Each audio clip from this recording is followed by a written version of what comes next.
주신 말씀 보겠습니다. 누가복음 15장 말씀 함께 볼까요? 15장 20절에서 24절까지 말씀을 함께 봅니다. 신약성서 122쪽에 있습니다. 누가복음 15장 20절에서부터 24절까지 말씀을 우리 같이 한 목소리로 읽겠습니다. 누가복음 15장 20절에서부터 24절까지 우리 한 목소리로 천천히 읽겠습니다. 20절입니다. 이에 일어나서 아버지께로 돌아가니라. 아직도 거리가 먼데 아버지가 그를 보고 측은히 여겨 달려가 목을 안고 입을 맞추니 아들이 이르되 아버지 내가 하늘과 아버지께 죄를 지었사오니 지금부터는 아버지의 아들이라 일컬음을 감당하지 못하겠나이다 하나 아버지는 종들에게 이르되 제일 좋은 옷을 내어다가 입히고 손에 가락지를 끼우고 발에 신을 신기라. 그리고 살진 송아지를 끌어다가 잡으라. 우리가 먹고 즐기자. 이 내 아들은 죽었다가 다시 살아났으며 내가 잃었다가 다시 얻었노라 하니 그들이 즐거워하더라. 아멘. 이 시간 말씀 가운데 크신 은혜가 있길 간절히 소망합니다. 우리 가슴에 손을 얹으시고 따라서 할까요? 하나님의 은혜가 지금 저에게 임하기를 기도합니다. 우리 옆 사람 축복하면서 하나님의 은혜가 지금 여러분에게 임하기를 기도합니다. 아멘. 하나님의 은혜가 넘치게 간절히 소망합니다. 이번 주는 설날이 있습니다. 특별히 많은 복을 누리시기 바랍니다.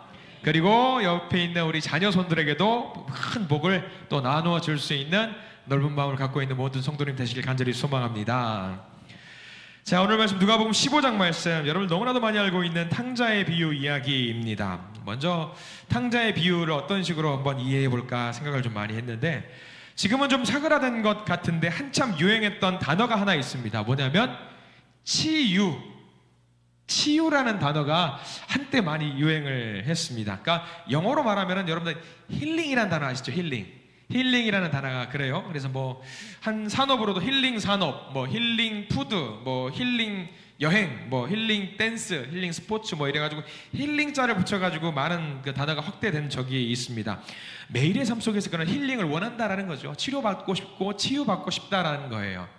근데 저는 이제 개인적으로 우리 크리스천들, 우리 한신교회 성도님께 감사한 거는 매일 그 치유의 과정이 하루의 일과 중에 꼭 껴있다라는 것에 감사한 마음을 듭니다. 새벽 예배라든가 각자 하시고 있는 어떤 기도의 자리, 예배의 자리들이 있을 거예요. 그 자리가 무슨 자리냐면 곧 치유의 자리, 힐링의 자리거든요. 이 시간, 이 오후 예배 시간도 마찬가지입니다. 힐링의 자리가 맞을 줄 믿습니다. 치유의 자리가 맞을 줄 믿어요. 여러분 이 예배를 통해서 치유 받으셔야 됩니다. 말씀을 통해서 하나님 나를 얼마나 사랑하시는지 느끼시고 치유 받으시길 간절히 소망합니다. 예전에 중고등부 수련회를 가면은 마지막 날 밤에 꼭 캠프파이어를 하잖아요. 그때 생각을 잠깐 해보면은 불을 지피고 레크레이션도 하고 막 즐겨요. 신나가지고 막 둥글게 그것도 하고 참 유치하네요. 둥글게 그 막 했어요. 막 하고 나서 막 이제 불이 이제 지피오르는 불 막 석유도 끼얹어가면서 막 불이 지피오르는데 그것들이 좀 어느 정도 잠잠해지면은 분위기가 좀 어떻게 되냐면 막 흥겨웠던 그 마음도 어느 정도 이제 그 딱 가라앉으면서 어떤 마음이 생기냐면 이제 어떤 사람들은 안에 들어가서 자요. 어떤 사람들은 또 그 모닥불 주변에 모여서 뭘 하냐면 뭘 하죠? 연애를 하더라고요. 이 사람들이 연애를. 참 이게 캠프파이어 가서 은혜를 받아야지 연애를 하고 있어. 아무튼 모여가지고 또 이제 꼭 거기서는 기타 치는 오빠가 있어. 기타 치는 오빠가 꼭 기타를 갖고 와요. 그래서 그때부터 뭐 하죠? 뭐 노래 보는 너는 개똥볼래 이제 하는 거예요. 이제 읽어보면 저도 이게 참 이게 그런 것들이 추억들이 있습니다. 그런 노래를 부르다가 제 기억으로 참 인상 깊었던 것은 그렇게 막 뭐 수건 돌리기도 뭐 아무튼 다 좋아요 하다가 이제 그것도 진정이 되면 뭘 하냐면 그 기타 치는 오빠가 공교롭게 항상 그 찬송을 마무리를 했던 것 같아요. 막 그 복음성가 같은 거 막 그런 것들 찬양을 하다 보면은 이제 또 3, 4, 5에 모여가지고 선생님들도 그때는 모여가지고 누가 시킨 것도 아니고 전도사님이나 목사님이 계신 것도 아닌데 모여서 뭘 하냐면 간단한 찬양 집회 시간이 펼쳐져요. 기타 하나를 가지고. 그러면서 막 시키지도 않았는데 서로 화음도 넣어가면서 막 혼자 감흥에 젖어가지고 모닥불에서 막 찬양 부르다 보면은 그 마음속에 막 울컥한 게 누구 한 명이 울컥해가지고 눈물을 쏟잖아요. 그럼 무슨 일이 발생되냐면 다 울어요. 다 그냥 죄다 울어요. 예.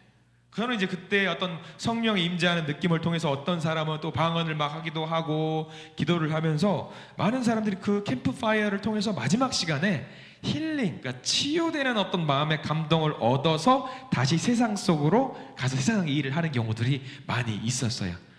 뭐 제가 여쭤보면 그럴 수도 있을 거예요. 여러분들도 아마 캠프파이어라든가 그런 교회 행사를 통해서 은혜 받거나 어떤 마음의 치유가 된 경험들이 한 번씩은 있을 것 같습니다. 저는 개인적으로 이 예배의 자리가 그런 힐링의 자리가 되기를 간절히 소망합니다. 힐링을 얻어가세요. 주님이 주시는 그 만지심과 내 가슴을 살짝 터치하시는 그거를 통해서 하나님이 나를 너무나도 사랑하시는구나라고 하는 것을 느끼시는 소중한 시간들이 갑자기 되기를 간절히 원합니다.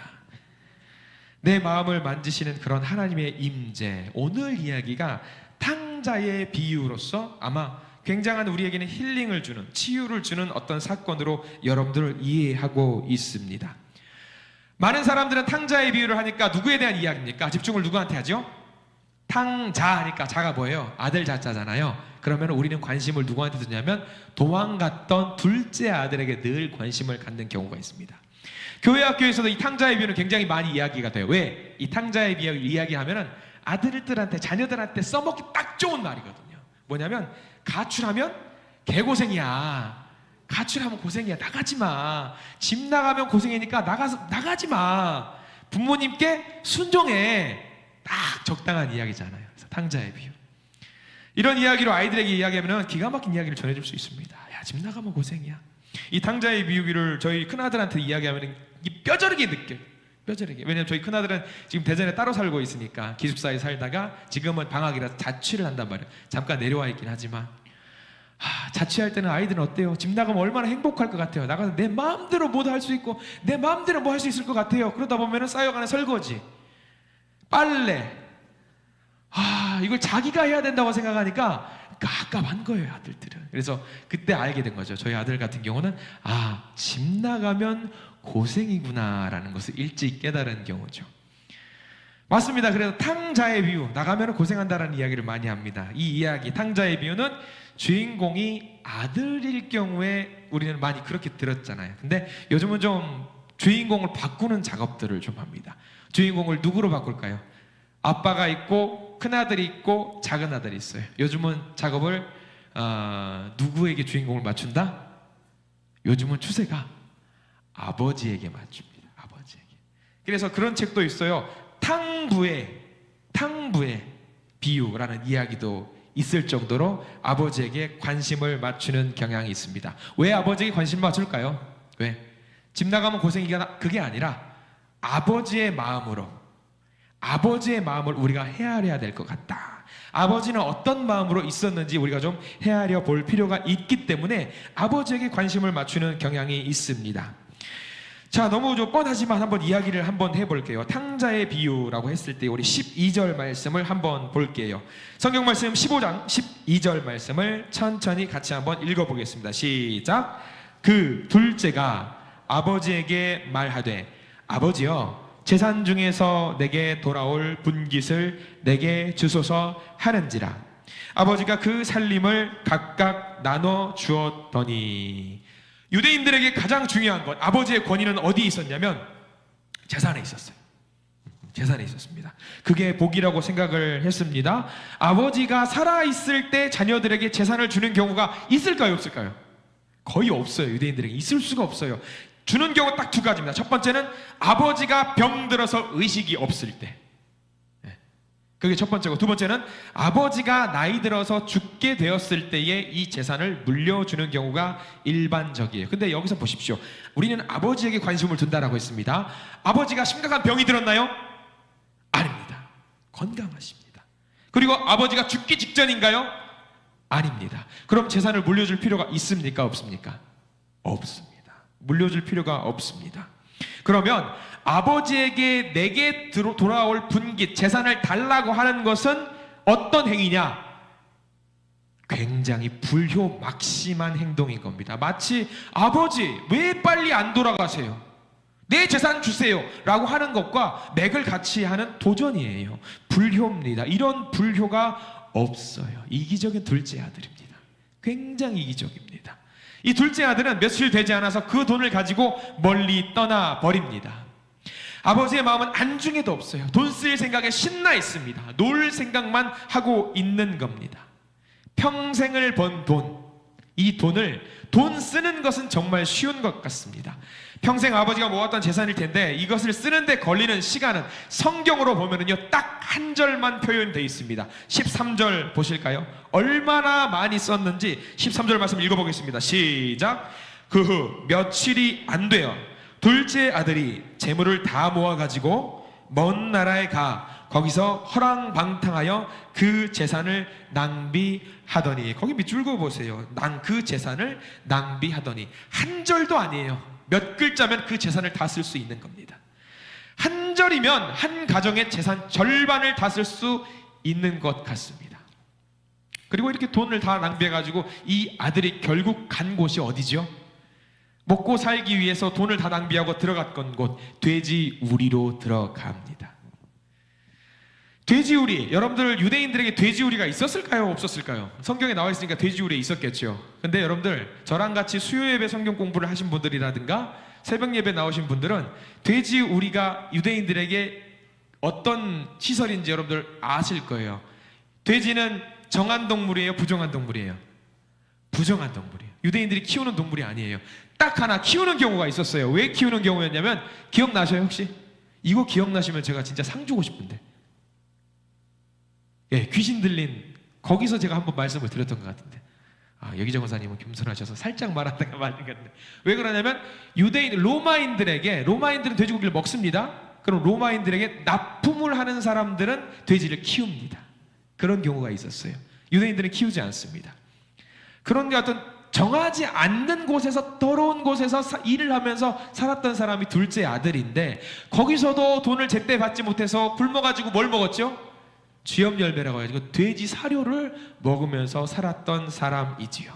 안타까운 둘째 아들입니다. 근데 우리는 둘째 아들은 관심을 제껴놓는다고 말씀드렸어요. 아무튼 그 둘째 아들이 정신을 번쩍 차리고 다시 아버지 집으로 돌아갈 생각을 합니다. 17절과 18절, 19절 말씀이 거기 나와 있는 내용입니다. 다시 한번 읽어볼까요? 17절, 18절, 19절 시작. 이에 스스로 돌이켜 이르되 내 아버지에게는 양식이 풍족한 품꾼이 얼마나 많은가. 나는 여기서 주려 죽는구나. 내가 일어나 아버지께 가서 이르기를, 아버지, 내가 하늘과 아버지께 죄를 지었사오니 지금부터는 아버지의 아들이라 일컬음을 감당하지 못하겠나이다. 나를 품꾼의 하나로 보소서 하리라 하고 아버지 집으로 돌아가요. 이제 이 아들은 혼날 생각만 하고 있겠지요. 그런데 놀라운 일이 발생합니다. 이 아버지의 관점으로 20절 말씀을 봐야 되는데, 아버지가 매일같이 하고 있었던 일이 있었어요. 20절 말씀을 읽어봅니다. 시작. 이에 일어나서 아버지께로 돌아가니라. 아직도 거리가 먼데 아버지가 그를 보고 측은히 여겨 달려가 목을 안고 입을 맞추니. 자, 거기 밑줄 그으셔야 됩니다. 아버지가 그를 보고 측은히 여겨 달려가 목을 안고 입을 맞추니. 아버지의 마음으로 돌아가 보시죠. 아들이 오는 것을 아버지가 알고 있었을까요? 그 날에 맞춰서 아들이 온답니다 알고 있었을까요? 몰라요. 알 수가 없습니다. 연락이 안 되니까요. 핸드폰이 있어요, 삐삐가 있어요, 뭐가 있어요? 아무것도 없습니다. 그러면 아들이 오는 것을 보고 있었던 아버지라고 한다면 아버지가 뭐 하고 있었던 거예요? 매일같이 그 마을 입구에서 산 올라가서 아들이 오는지 안 오는지 지켜보고 있었던 겁니다. 특별히 오늘 말씀을 잘 보셔야 되는 게 뭐냐면 20절 말씀에 제일 끝에 뭐라고 나와 있냐면, 여기 달려가, 동그라미 표시하십시오. 달려가. 당시 유대 문화를 보면요, 건장한 아들을 둔 아버지, 나이가 50세에서 60세는 좋게 되었겠죠. 그 어른이, 나이든 어른이 뛰는 것은 불가능합니다. 뛰는 것은 불경하다고 생각을 했기 때문에 뛰지 않아요. 왜 뛰었을까요? 아들 보고 싶어서? 아니면 회초리 들고 가서 한번 너 이놈의 녀석아, 그러려고? 아니에요. 우리는 성경을 보면서 아들에게 집중할 필요가 없습니다. 지금은요, 아버지에게 보셔야 됩니다.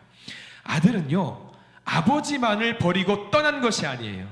재산을 다 가지고 떠났다라는 것은 뭘 말하냐면 다시는 내가 고향에 오지를 않겠다라는 것을 말합니다. 그런 아들은 단지 아버지만을 버린 게 아니라 고향에 있는 친구와 어른과 가족과 친지를 다 버리고 떠난 거예요. 그런 아들이 돌아왔어요. 아버지에게 회초리 한 대 맞고 끝날까요? 아닙니다. 동네에 있는 모든 사람들이 그를 벌할 수도 있는 상황이에요. 아버지가 보면 뛰어갔다라는 이야기는 무슨 얘기일까요? 딱 하나입니다. 내 아들이 봉변을 당하면 안 된다고 생각하고 아들을 지키고 싶었던 겁니다. 내 아들을 지켜야 돼. 그래도 그 아들은 양심이 있었던 것 같습니다. 우리가 방금 읽은 19절 말씀에 그렇게 나와 있지요. 저는 품꾼의 하나입니다. 품꾼의 하나로 보소서. 저는 종입니다. 그러나 아버지는 어떻게 바라보고 있어요? 종이 아니다. 너는 내 아들이다. 네 과거가 아무리 복잡하고 허랑방탕하고 잘못을 저지르고 약하고 추한 짓을 했어도 여전히 너는 누구다? 내 아들이다. 내 아들이다. 종이 될 수 없다. 이 둘째 아들의 모습은요, 마치 우리의 모습과 흡사할 때가 있습니다. 나는 안 돼.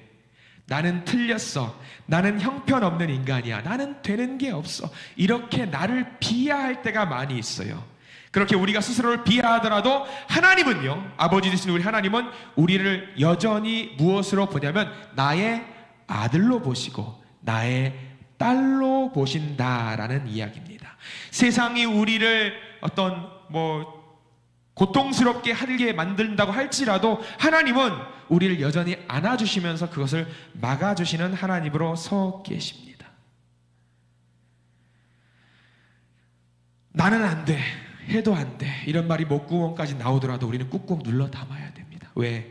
하나님의 착하고 선하고 아름다운 자녀이기 때문입니다.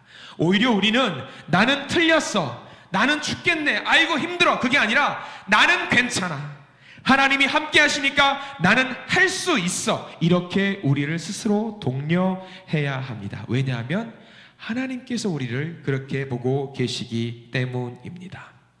한번 여러분 질문을 드려보겠습니다. 한번 답을 해보셔요. 질문 드립니다. 여러분들은 하나님의 사랑받는 자녀가 맞으시지요? 하나님의 사랑을 받고 계시지요? 그러면 그 사랑을 받는 자로 살아내시기를 부탁을 드립니다. 아버지의 사랑받는 자로 살아내시기를 바랍니다. 내 자녀가 어디 가서 천대받고 내 자녀가 어디 가서 굶주리는 거 우리는 참을 수가 있어요? 없어요? 없어요. 엊그제 아들하고 잠깐 대화를 한 적이 있습니다. 저희 아들이 좋아하는 메뉴는 돼지국밥입니다. 굉장히 서민적인 음식을 좋아해요. 잘 가는 식당이 있다고 그래요. 8,000원 정도? 요즘 음식값이 비싸요. 옛날에는 8,000원이면 귀하게 먹었는데 요즘 8,000원은 그냥 국밥 한 그릇인 것 같아요. 어느 날은 그래요. 국밥을 너무 좋아하니까 거의 매일 삼시세끼 365일 국밥 먹어도 살 수 있겠대요. 참 대단하죠. 근데 어느 날은 갑자기 싼 걸 먹는 거예요. 싼 게 뭘까? 여러분들 8,000원보다 더 싼 게 뭐가 있을까요? 콩나물국밥이 더 싼 것 같아요. 조금. 어느 날은 콩나물국밥을 먹는다고 해요. 왜? 매일 이걸 먹는 거는 사치 같아서요. 이 말을 듣는 순간 아버지 마음으로 여러분 어떤 것 같으세요? 근데 혼냈어요. 야, 그냥 맛있는 거 먹어. 아빠가 돈이 없냐? 왜 그래? 맛있는 거 먹어. 공부할 때 머리 아프니까 맛있는 거 먹어. 제발 좀. 하니까 그때부터 국밥 다시 먹어요. 아버지의 마음이 다 그런 것 같아요. 내가 못 먹더라도 내 자녀는 어떻게든 맛있는 걸 먹여주고 싶은 게 부모의 마음 아니겠습니까? 여러분들 자녀들이 어디 가서 아빠, 엄마, 나 돈이 없어서 콩나물 국밥 먹었어 하면은 여러분 마음이 어때요? 쓰라리잖아요. 내 아들인데, 내 딸인데. 아버지는 그런 마음이라는 거예요. 내 자녀가 혼나는 거 싫어요. 시험에 떨어지는 거 싫어요. 취업에서 실패하는 것도 싫고 연애에 실패하는 건 더더욱 싫어요. 네가 뭐가 부족해서. 그런 마음인 거죠. 우리 하나님이 우리를 생각하시는 마음도 그것과 동일하다고 하는 겁니다. 여러분, 우리는 믿으셔요. 하나님의 자녀입니다. 자녀의 삶을 살아내시기를 부탁을 드립니다. 자, 또 하나 바라볼까요? 이제는 또 맏아들을 향한 아버지의 사랑에 대한 관점을 좀 바라봐야 됩니다. 25절과 26절, 27절 말씀이 있어요. 자, 25절, 26절, 27절 읽습니다. 시작. 맏아들은 밭에 있다가 돌아와 집에 가까이 왔을 때에 풍악과 춤추는 소리를 듣고 한 종을 불러 이 무슨 일인가 물은데 대답하되 당신의 동생이 돌아왔음에 당신의 아버지가 건강한 그를 다시 맞아들이게 되므로 인하여 살찐 송아지를 잡았나이다 하니라고 나와 있습니다. 맏아들이 돌아왔어요. 맏아들은 둘째가 돌아온 소식을 알았을까요? 몰랐을까요? 관심이 없어요. 이미 떠났으니까, 내 마음속에 버렸으니까. 그럼 여기서 퀴즈를 하나 냅니다. 둘째 아들이 돌아왔다라는 소식을 가장 싫어하는 사람은 가장 싫어하는 건 누굴까요? 둘째 아들이 돌아왔어요. 너무 싫어요. 끔찍이 싫어요. 누가 제일 싫어했을까요? 누구? 살찐 송아지가 제일 싫어하죠. 잡혀 죽었으니까. 왜 돌아와가지고 내가 죽게 만드나? 여러분, 큰아들인 줄 아셨죠? 아들 관심 안 가는 애, 아버지를 보자니까요. 작은 아들은 아버지를 만나 제일 먼저 불렀던 게 아버지, 제가 죄인입니다. 아버지. 근데 큰아들 21절 보실래요? 아버지를 보고 뭐라고 하는지 잘 봐야 돼요.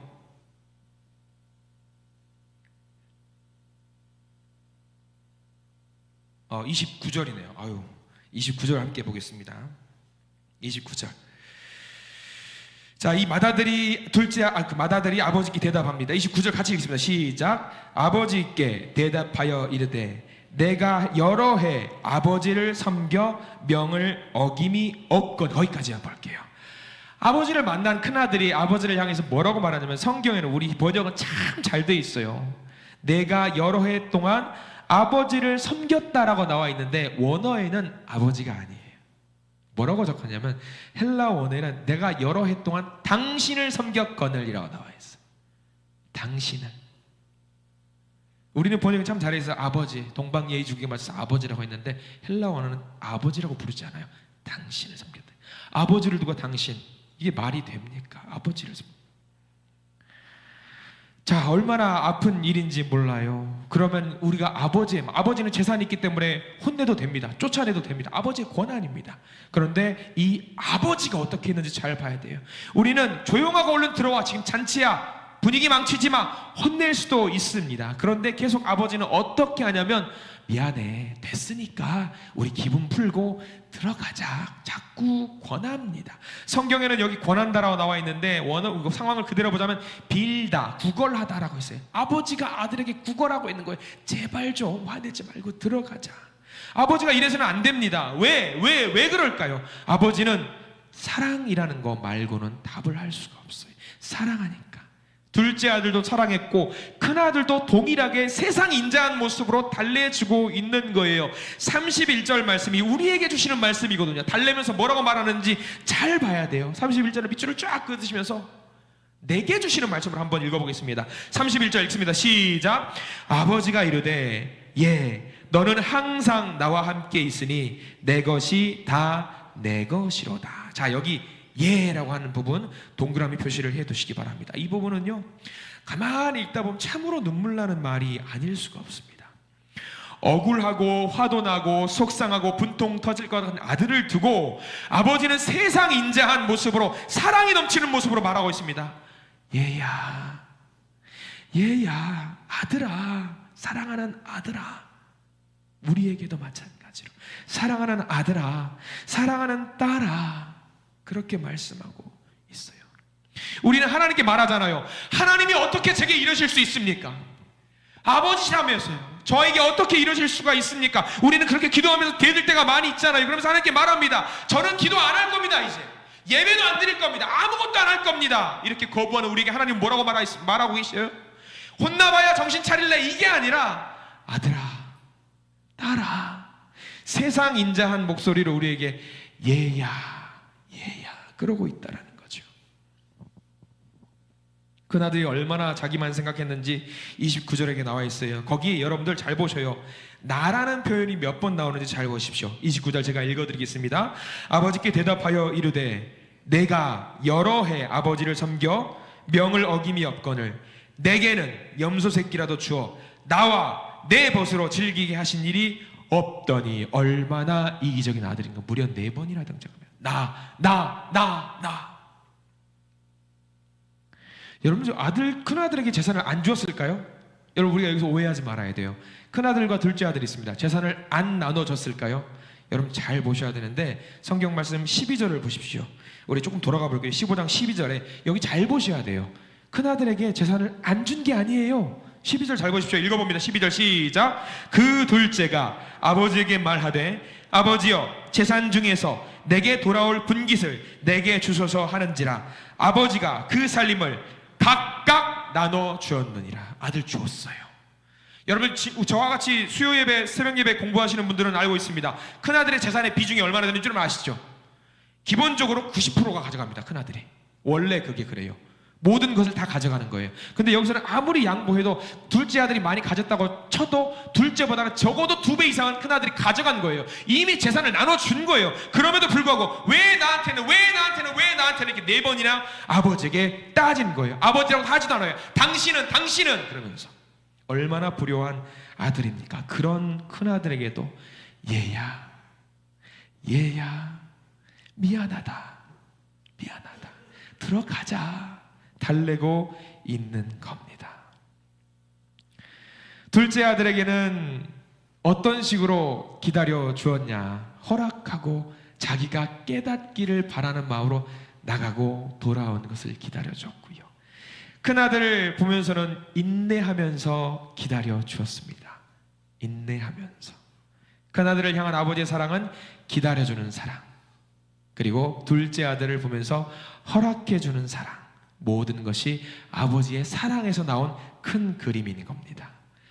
여전히 하나님은요, 우리를 사랑하셔요.